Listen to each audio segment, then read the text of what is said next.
আওয়ামী লীগ সরকারের আমলে যে আমরা ভালো ছিলাম অথবা হ্যাঁ অনেক ভালো ছিলাম, অনেক ভালো ছিলাম। ভালো আছে আগে তো মনে করেন দেশটা অন্যরকম মানে ধ্বংসের পথে গেছে, বুঝছেন। আওয়ামী লীগ সরকারের আমলে আমরা যে শান্তিটা পাইছি কোন সরকারের আমলে পাই নাই। আমাদের কাছে আওয়ামী লীগ সরকারই ভালো ছিল। কোন দিকে না দিছে, যার ঘর নাই হ্যাঁ ঘর করে দিছে, মানে ব্যাগ করে পোলা বান্ডা করে থাকলে ওর বাতাটা হতো দিছে আওয়ামী লীগ সরকারে। বহুত কষ্টের মধ্যে আছি বাবা, বহুত কষ্টের মধ্যে আছি, কি বলবো তোমরা লোকে। কোন দল ক্ষমতা আসলে আমরা সেই দুর্নীতি এবং চাঁদামুক্ত একটি দেশ পাবো। জি আমি আমার দৃঢ় বিশ্বাস আমরা বিগত দিনে ভালো ছিলাম, আর আমার এখনো বিশ্বাস আওয়ামী লীগ সরকার আবারও যদি তাদের ক্ষমতায় আসে ইনশাল্লাহ আমরা দুর্নীতিমুক্ত চাঁদাবাজ মুক্ত সুন্দর একটা বাংলাদেশ আবার ফিরে পাবো ইনশাল্লাহ, এটা আমার দৃঢ় বিশ্বাস। এই বাংলাদেশ বঙ্গবন্ধুর বাংলাদেশ, এই বাংলাদেশ মুক্তিযুদ্ধের বাংলাদেশ, এই বাংলাদেশ পদ্মা সেতুর বাংলাদেশ, এই বাংলাদেশ ডিজিটাল বাংলাদেশ, এই বাংলাদেশ স্মার্ট বাংলাদেশ। এই বাংলাদেশ থাকবে মুক্তিযুদ্ধের পক্ষের শক্তি মাননীয় প্রধানমন্ত্রীর হাতে থাকবে এই বাংলাদেশ, এবং পথ হারাবে না বাংলাদেশ ইনশাল্লাহ। এই দেশে নৌকার বিকল্প কিছু নাই, এটা নবীর নৌকা। বৈষম্য বিরোধী যে আন্দোলন হলো, ছাত্র আন্দোলন, আদৌ খুব বৈষম্য দূর হয়েছে? আমি তো দেখি প্রত্যেকটা সেক্টরে প্রত্যেকটা ক্ষেত্রে এখনো সেই আগের থেকে আরো বেশি বৈষম্য চলছে। স্বাধীনতা পেয়েছি, দ্বিতীয় স্বাধীনতা, এটা বলা যাবে না। ন্যূনতম লজ্জাবোধ থাকলে এরকম কথা বলতে পারে না কোনো শিক্ষার্থী, বলতে পারে না যদি তার মৌলিক কোনো শিক্ষা থাকে। আমি বলতেছি নির্বাচনই হবে না, নির্বাচনের জন্য এরা দেশ চালাতে ব্যর্থ হয়েছে। এরা আওয়ামী লীগ তো মোটামুটি দেশটাকে সুন্দরভাবে গড়িয়ে আনছে, কিন্তু এরা ধ্বংস করতে আসছে। তাতে এদের তো নির্বাচন এরা করতেই পারবে না, বরং এরা আওয়ামী লীগের থেকে ভয়াবহ পরিণতির শিকার হবে। কেননা এরা আন্তর্জাতিক ভাবে এরা এক ঘরে, এরা যতই পত্রিকা লেখক এটা লেখক যে আমরা এটা করছি, আমরা বিনিয়োগের বহর আসছে, সেটা মিথ্যা। এবং এরা একেবারে 100% ব্যর্থ হবে এবং এদের বিচার হবে। কেন এরা হইলো এদের কঠিন বিচার হবে, কেন এরা দেশটাকে শেষ করার জন্য আসছে। আমি কোনো আওয়ামী লীগও বুঝি না, কিচ্ছু করি না। আমার দৃষ্টিতে মনে হচ্ছে যে এরা আসলে নাশকতাকারী। এরা কোনো মানুষের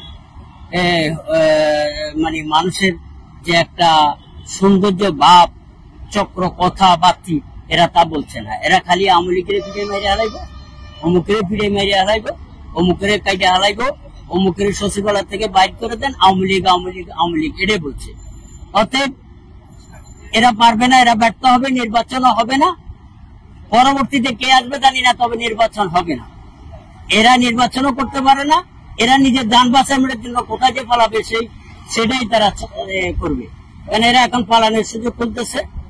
একেবারে বাস্তবতা যেটুকু আমি যতটুকু বুঝি, আমি আন্তর্জাতিক ভাবে আমি বুঝতে পারছি, দেশীয় যে পত্র পত্রিকা এখান থেকে আমি কিছুটা বুঝতে পারছি যে এগুলো সব 100% মিথ্যা কথা বলে, কোনোটাই সত্য নাই এদের। এরা 800 অবৈধভাবে যাইব, এরা খুব কঠিন ভাবে যাবে। এদের বিচার যে এত, এরা কিন্তু আওয়ামী লীগের কোনো বিচার করতে পারবে না, এদের বিচারে আওয়ামী লীগ করবে। এই কথাটা বলে আমি শেষ করি, এদের বিচারে কিন্তু আওয়ামী লীগ করবে। সেক্ষেত্রে যদি নির্বাচন হয় মনে করছেন, সেক্ষেত্রে আপনি কাকে ভোট দেবেন? না, আমি তো নির্বাচন হবেই না।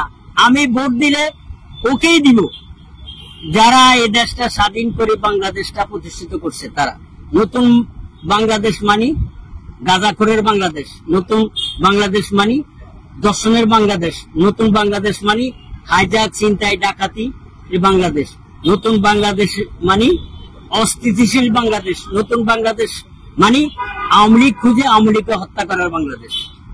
এটাই ছাড়া আর কোনো বাংলাদেশ না।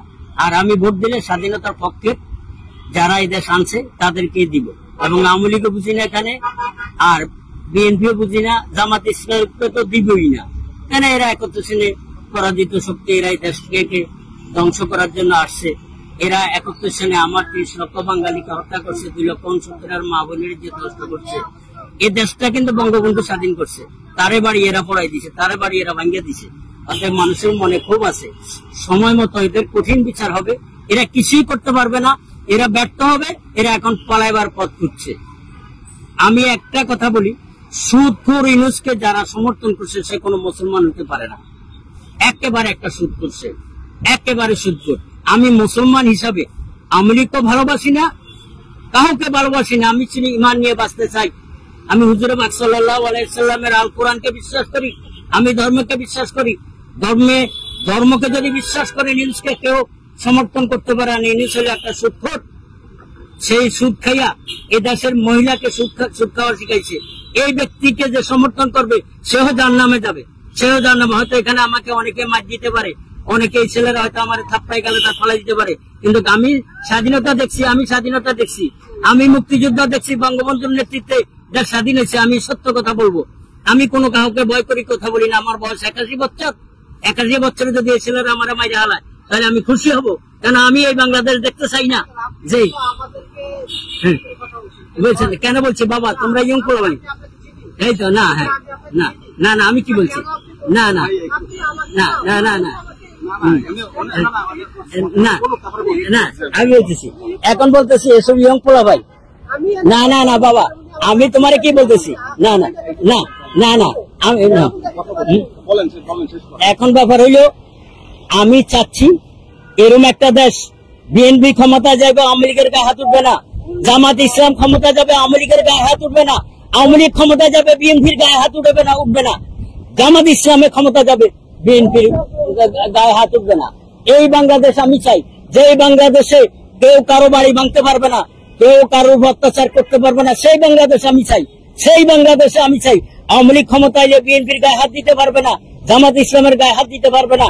বিএনপি ক্ষমতা আসছে, এখন তারা এখনই সাবধান হয়ে এখনই তারা স্টপ হইতে হবে, না হলে বাংলাদেশ ভয়ঙ্কর বিপদগ্রস্ত হবে। আমি যে বলছি এই ছেলে যে আমার উপর খেপছে না, আমি ওই ছেলেকে বলছি যে বাবারা আমি খুব কষ্ট পাইছি এই দেশের উপরে, আমার খুব কষ্ট লাগে যে আমি এই দেশটা আনছি, আমি মুক্তিযোদ্ধা, আমি দেশ স্বাধীন করি আনছি বঙ্গবন্ধুর নির্দেশে, আর এই বঙ্গবন্ধুর বাড়িটা পড়ে হারাইলো। তাই আগামী বলতেছি যদি বিএনপি ক্ষমতা আসে কারো বাড়ি যেন না পড়ে, আর এখানে স্টপ করতে হবে। আওয়ামী লীগ যদি ক্ষমতা আসে আর যেন কোনোদিন কোন বিএনপির গায়ে হাত না দেয়, কোন জামাতে ইসলামের গায়ে হাত না দেয়। কেননা এই দেশটা আমার আপনার সবার। কেন আমরা ভাইয়ে ভাইয়ে মারামারি করবো, কাটাকাটি করবো? কি জন্য কাটাকাটি করবো? আজকে যারা কাটাকাটি করছে তারা কি স্বাধীনতা দেখছে? দেখে নাই। দেখছি তো আমি। তাইলে আমার আহ্বান থাকবে, তোমরা এই দেশের সন্তান, এই দেশে জন্মগ্রহণ করছো, তোমরা কেন মারামারি করবা, কেন কাটাকাটি করবা? তোমরা যদি দেশটাকে ঠিক করতে চাও তো সবাইকে মিলে নিয়ে একটা নির্বাচন করো, কে আসে, কে হারে, কে জিতে, সেটা সামনে প্রমাণ হবে। তোমরা সেই রাস্তা হাঁটো। কেন কেন বিএনপির গায়ে হাত দিব, কেন জামাত ইসলামের গায়ে হাত দিব, কেন আওয়ামী লীগের গায়ে হাত দিব?